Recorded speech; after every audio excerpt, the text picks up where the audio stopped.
Morning. Maghatag lang ko gamay nga advice, no? Kita mong god naatay mga tagsa-tagsa ka planos kinabuhi, di ba?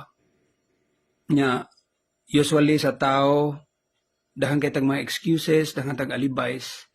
In fact, sometimes gusto pa nato i-delay ang ato ang mga wants, ato ang mga dreams, kay tungod sa daghan kay nga considerations.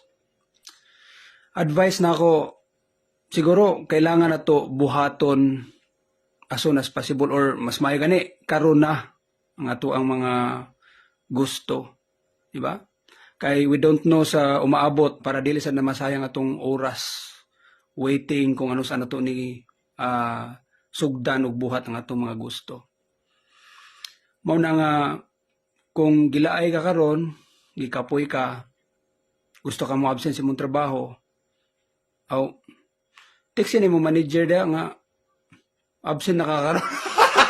Gago! Pabuta nga ugma kay karon na nimo gusto buhaton.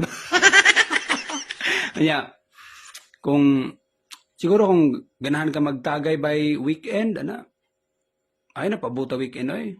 Karon na tagay na kay basig kuhaon pa ng budget nimo sa imong asawa diha para tagay. Gago! Ayan na i-delay.